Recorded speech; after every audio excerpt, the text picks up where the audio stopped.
Alright, ons praat oor maniere om te vas.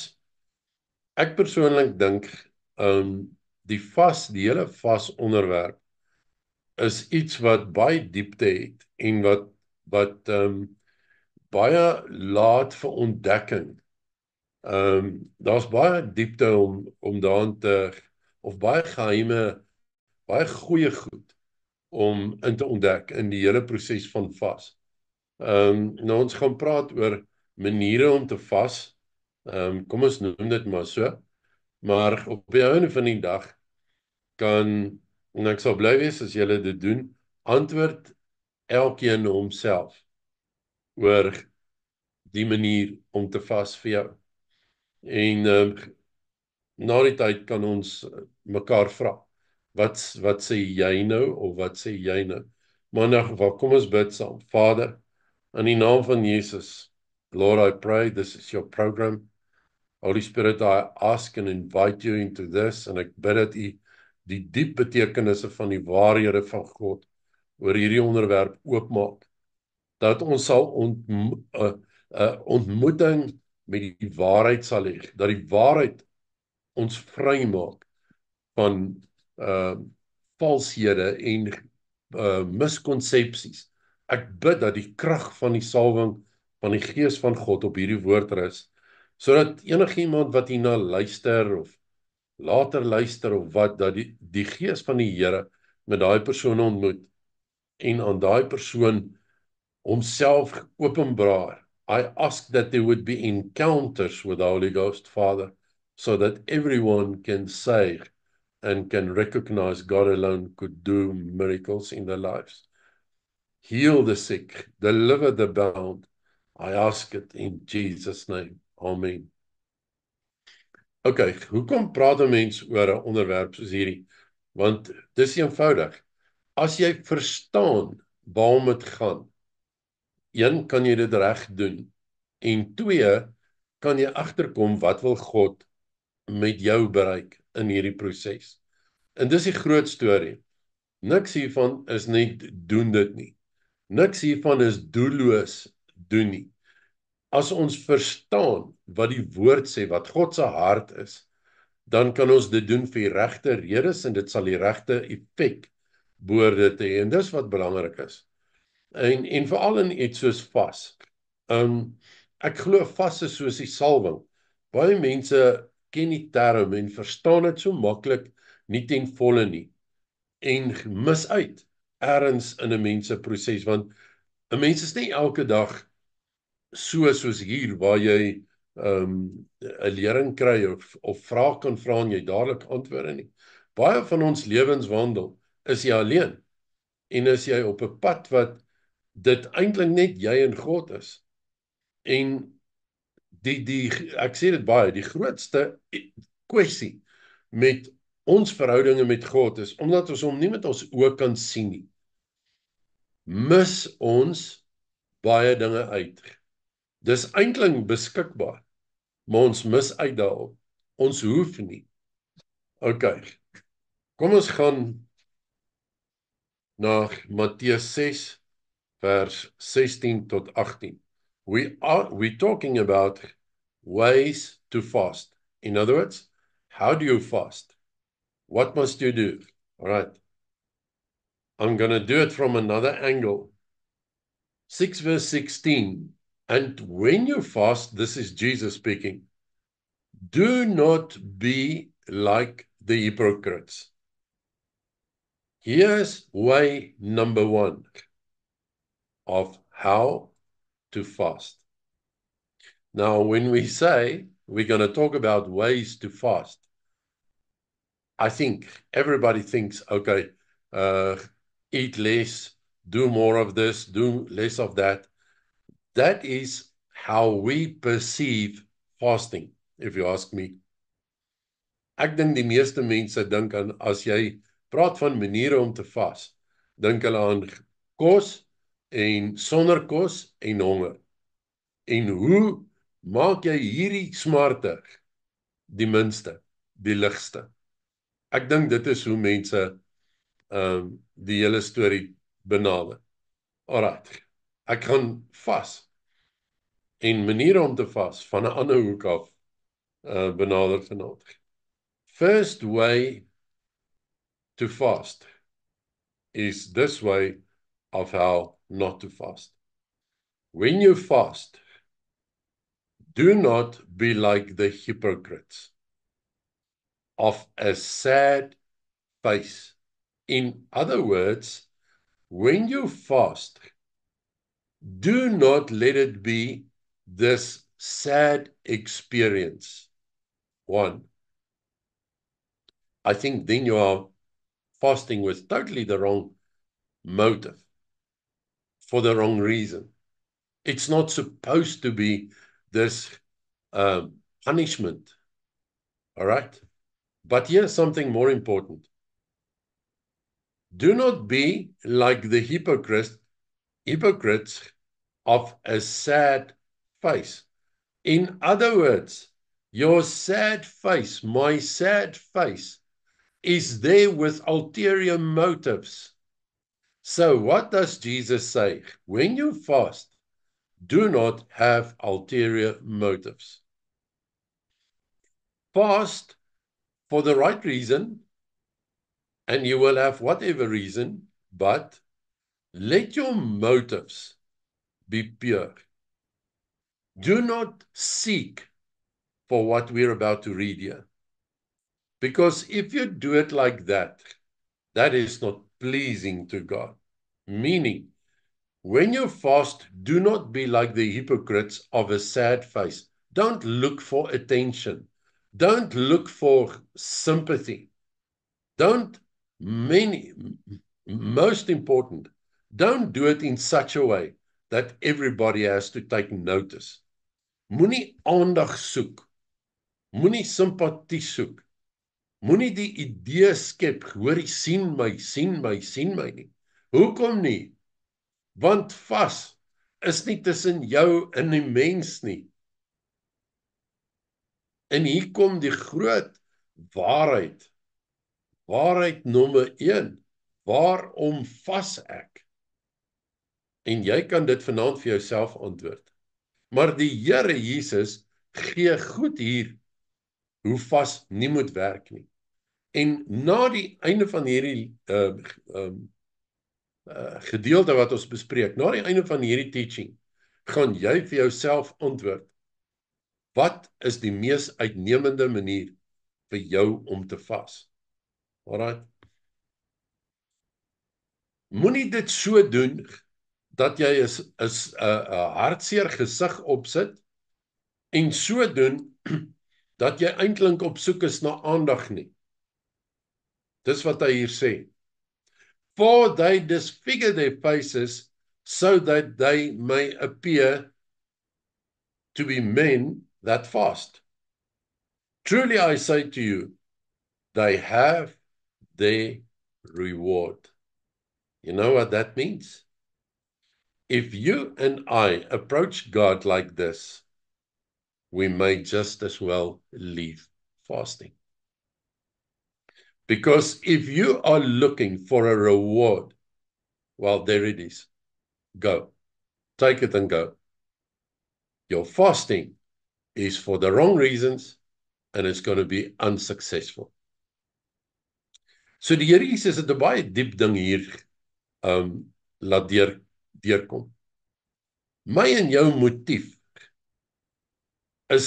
moet so wees dat dit nie gaan om die verkeerde redes dat ek en jy vas nie.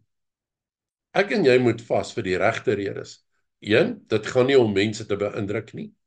Dit gaan nie om hartseer te lyk en mense daardeur mense se aandag te trek nie, en nog minder om daardeur God se aandag te trek.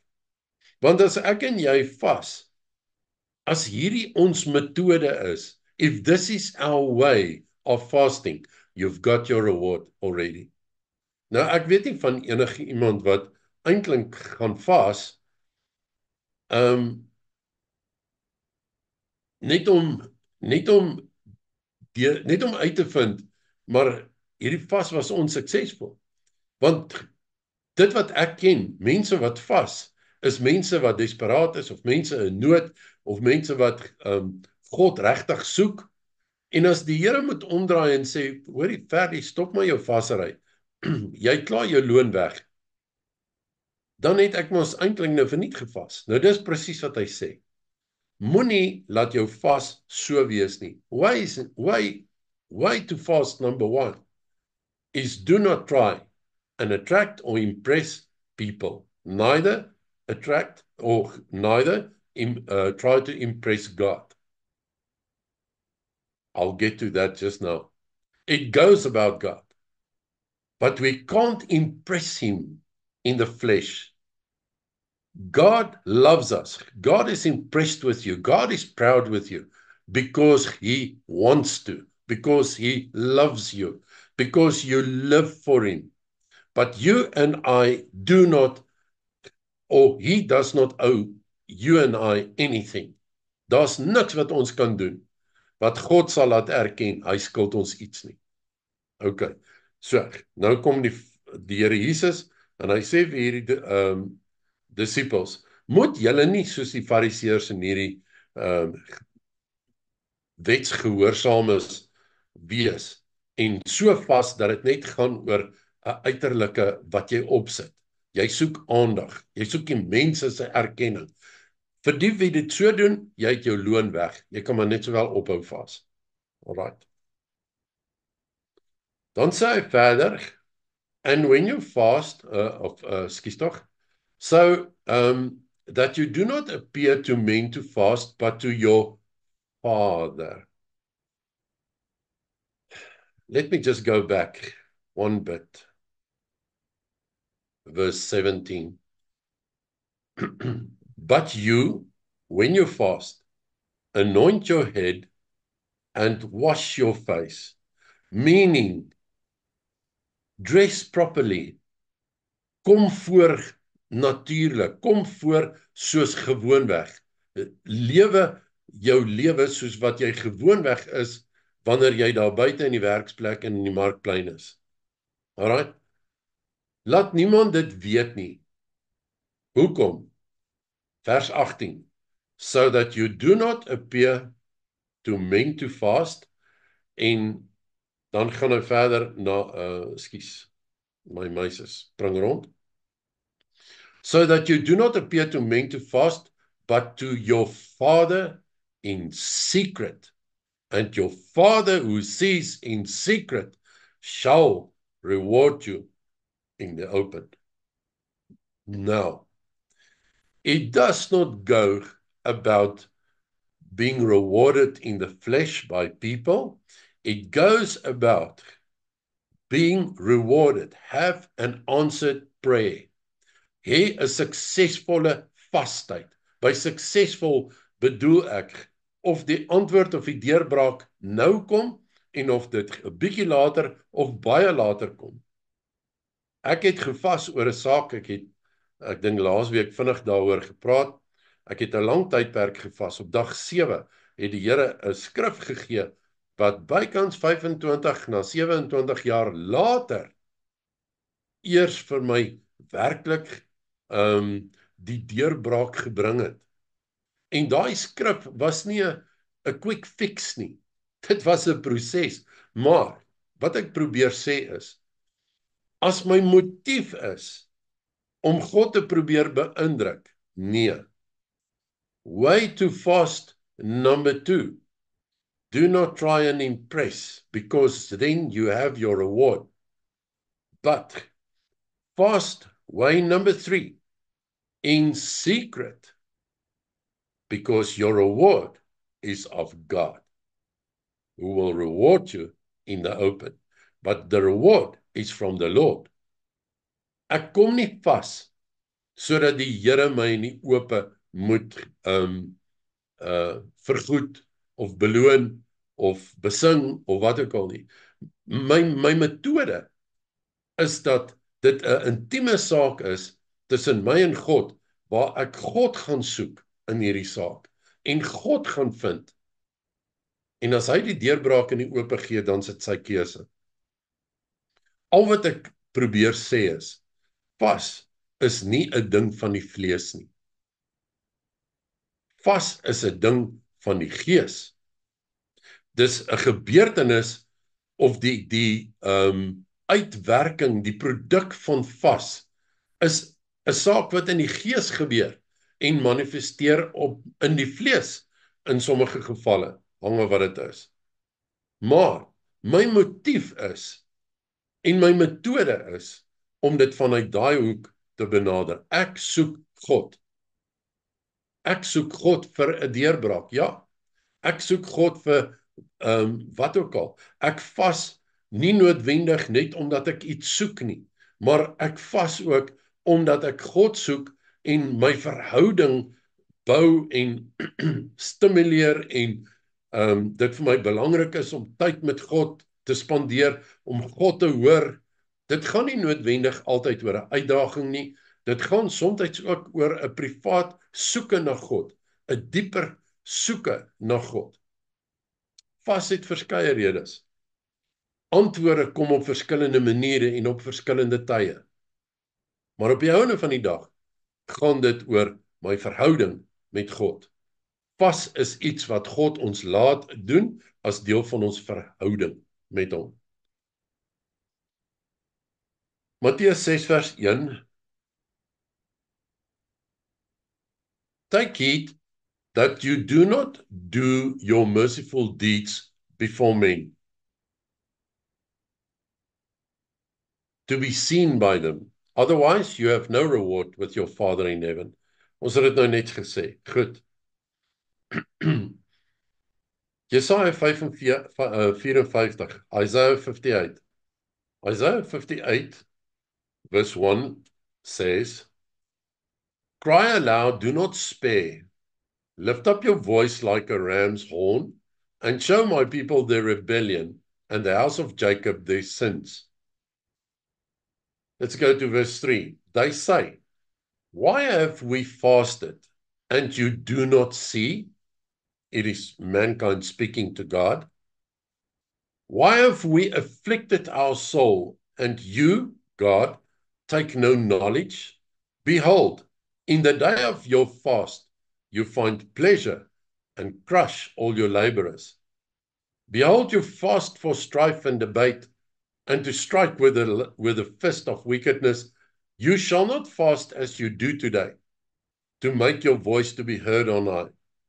Is it such a fast that I have chosen?" God speaking. "A day for a man to afflict his soul? Is it to bow down his head like a bulrush,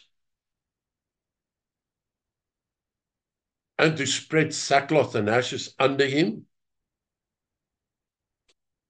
Will you call this a fast and a day pleasing to Jehovah?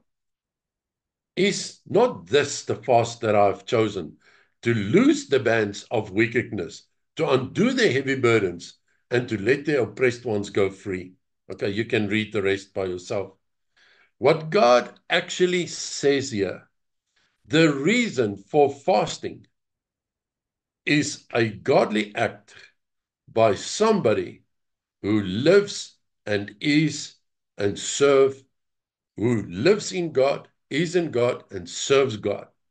In other words, I cannot fast and have deliberate sins in my life as well. So if we go to ways to fast, I'm doing this from an angle which has got nothing to do with food. Because at the end of the day, your feeding, and we will get there, your feeding is of a different source. But fasting and sin does not go together. So, when I fast, I must make sure that my life is I'm living up to God's standards. I'm not talking about you're not allowed to make mistakes.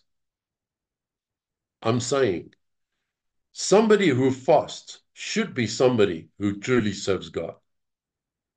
Because sin brings separation between God and mankind.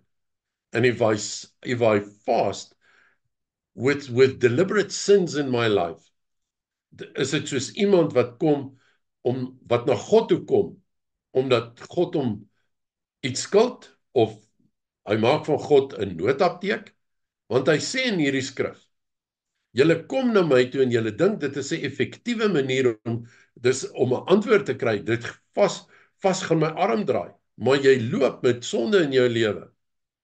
So, way to fast in this case means get rid of that which is not of God in my life. I have to live in a relationship with God if I want my fasting to be anywhere near effective. 1 Samuel 7 verse 6. 1 Samuel 7 verse 6 say, and they were gathered at Mizpeh and drew water and poured out before Jehovah.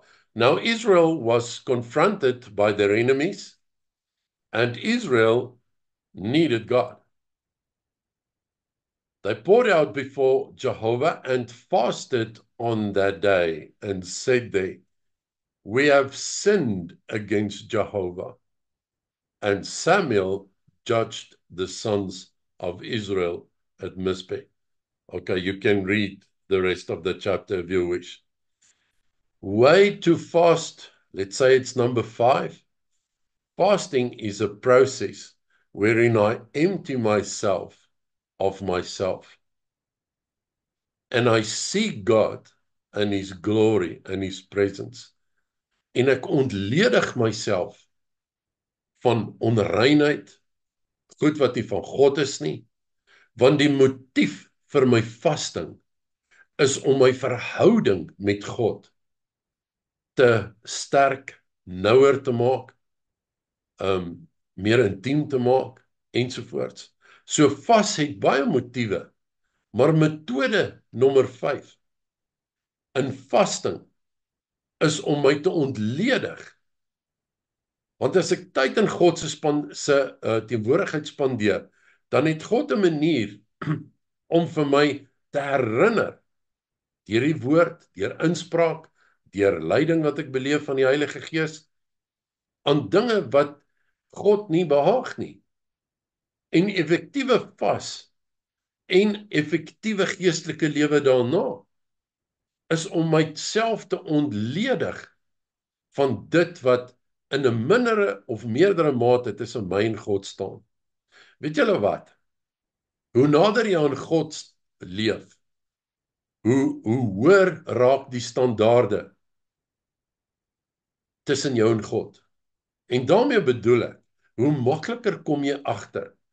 Maar hoorie, hierdie is nie reg nie, en dit is 'n ding wat jy 'n maand of 2 terug oorgesien het. Hoe nader 'n mens aan God leef en jy kom dit in 'n proses van vasting, kom jy dit agter. Dat goed wat gister oukei is nie vandag meer alright nie. En dit is wat vasting doen, as jy vasting reg doen. Want dit bring God se teenwoordigheid in die situasie in jou lewe in. Onthou Adam en Eva, hulle het weggekruip vir die teenwoordigheid van die Here. Gaan lees maar Genesis.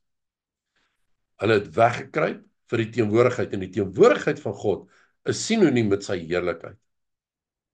En vasting is een van daai metodes om my en God se teenwoordigheid, God se heerlikheid, nouer en meer ingeweef met mekaar te maak.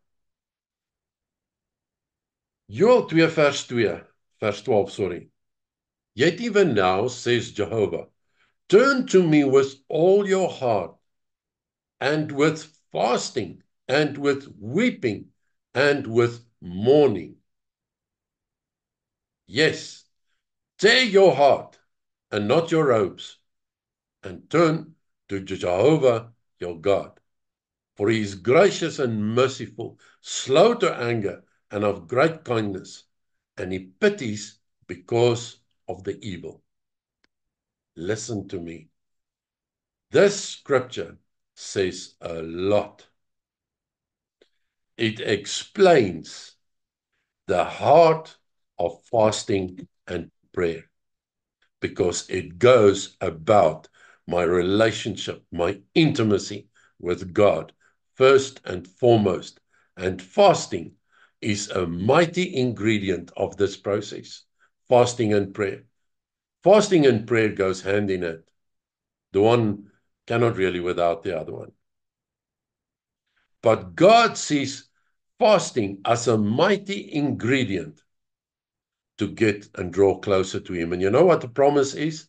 Let me call it this. You know what the reward is that we spoke of earlier? The reward is you draw closer to God. I draw closer to God, and He will draw closer to us.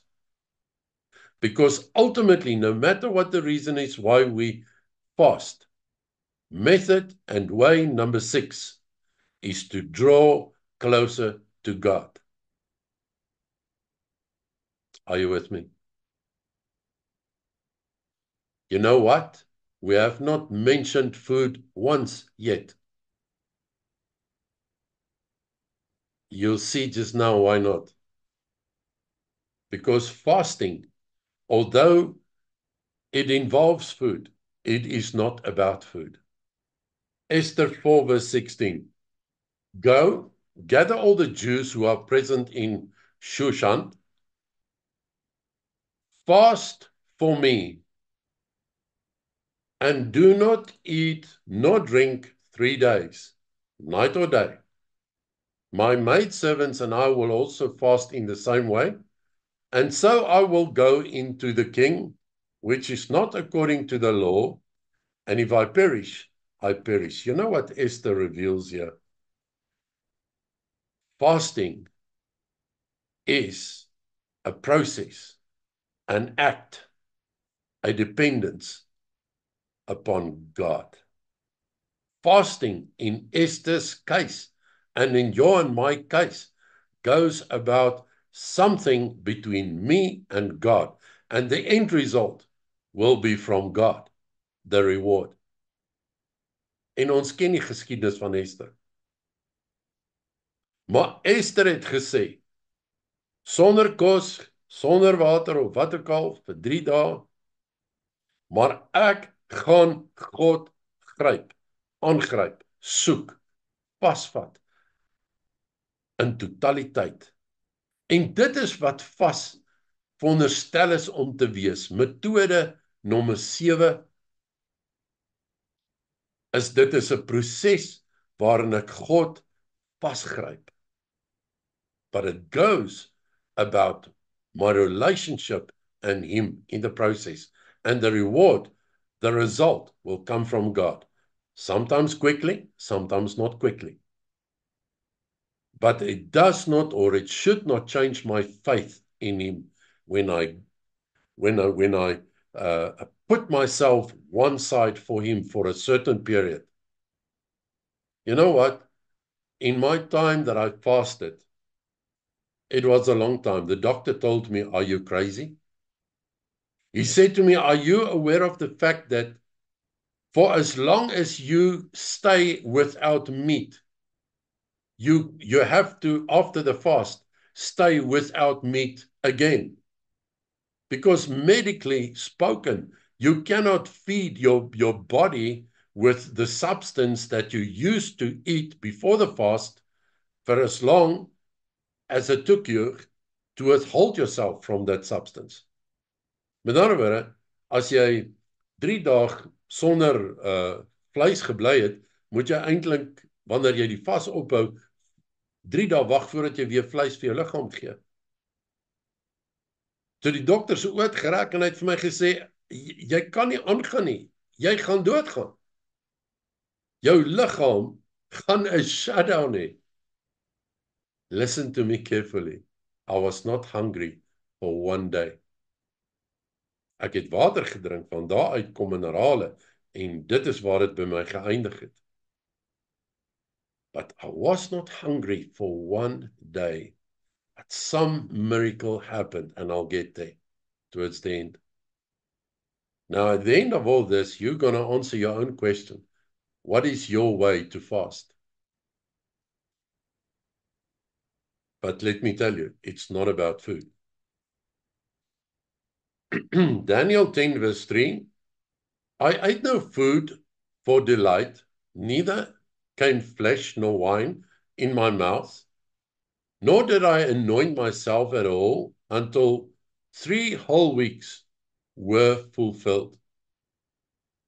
Verse 2.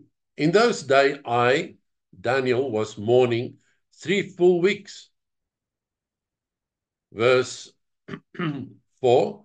And in the 24th day of the first month, as I was by the side of the great river, which is the Tigris, then I lifted up my eyes and looked, and behold, a certain man was clothed in linen, whose loins were girded with fine gold of Uphaz. En ons weet hoe die engel aan Daniel verskyn het, en die engel vir hom gesê het, op die eerste dag het God al jou gebed gehoor, maar ek was weerhou deur die heerser van Persië om die boodskap na jou toe te bring, en die engel Michael moes my kom help om uiteindelik by jou uit te kom. So what am I saying? It is fine to fast without food. There's something like a Daniel fast, which people sometimes use, waar jy vrugte eet en water neem, ensovoorts. At the end of the day, Daniel sought the face of the Lord until the answer came. Because it was a matter, and an intense matter, of him and God, from where his reward was to come. So wat sê ek, metode nommer 8, hoe vas 'n mens? Jy vas met die wete en die verwagting, daar sal 'n antwoord kom. Ek het 27 jaar gewag, but the answer came. The same one as was given to me on day 7 of my fast. You see, the right way of fasting is something that happens in your heart and in your spirit. Jy gryp God aan en jy los hom nie. Yes, I stopped fasting eventually and I started eating again. But the fact of the matter is, I said, Lord, I am not going to leave you until you answer me. And although my fast was longer than 7 days, on days 7, I heard God speaking. And years later, that scripture brought the breakthrough. And today, I can say, He has heard my cry. But you see, the problem is, ons maak dikwels die fout, ons gaan deur 'n proses van vasting, en as ek klaar is, dan gaan ek terug na die ou mindset voor die vasting. So metode nommer 9, hoe om te vas, is moenie teruggaan na 'n verkeerde mindset as wat jy in jou vastyd, ek wil amper sê, jy het God vasgegryp, en jy het God aangeroep. As jou vasting klaar is, moenie teruggaan na 'n staat van, jy laat God nou los nie. Dis hoekom vasting is 'n verhoudingssaak, is 'n intimiteitsding. It never stops, because my relationship never stops. That's method number 9. Fasting is a relationship thing, an intimate relationship thing, wherein I hold on to what I've started. Does it make sense? Prys die Here. Kom ons gaan na Markus 2 vers 18 toe. Die mense kom by die Here Jesus en hulle sien sy disippels is met hom en hulle sê vir hom hierdie woorde. The disciples of John and those of the Pharisees were fasting, and they came and said to him, Why do John's disciples and those of the Pharisees fast, but your disciples do not? Jesus said to them, Listen carefully. Can the sons of the bride chamber fast while the bridegroom is with them? As long as they have the bridegroom with them, they cannot fast. But the days will come when the groom shall be taken away from them, and they shall fast in those days. Listen, what is Jesus saying? Deuteronomy 8 verse 3. Just remember what we've just read. Deuteronomy 8 verse 3, and he humbled you and allowed you to hunger. This is God speaking to Israel. And then he fed you with manna, which you did not know, neither did your fathers know it, so that he might make you know that man shall not live by bread alone, but by every word that comes out of the mouth of Jehovah. Man shall live. You know what is he saying? He's talking prophetically about something that will happen one day when the Son of Man has left the earth. Jesus is the bread of life. His disciples were feeding off him every day. He was teaching them. He was giving them all the teachings they needed. En die fariseërs en die skrifgeleerdes wat vir hom vra, maar jou disippels, hoekom vas hulle nie soos Johannes se disippels nie? En hy gee vir hulle die antwoord in 'n diep openbaring. Hy sê, hoe kan jy vas terwyl die brood van die lewe met jou is? Want dit voed jou. Sy disippels was geestelik gevoed. Hulle het hom met hulle gehad elke dag. Hulle het na sy leringe geluister elke dag. En hy sê, maar daar sal 'n dag kom wat die seun van die mens, die brood van die lewe, nie meer tussen hulle sal wees nie. En daai dag sal hulle vas. You know why? Because feeding for your spirit and your soul, let me put it this way, fasting holds feeding and nourishment for your spirit and your soul because of the presence of God. Are you with me? While the Son of God was with them, they had all spiritual food that they needed.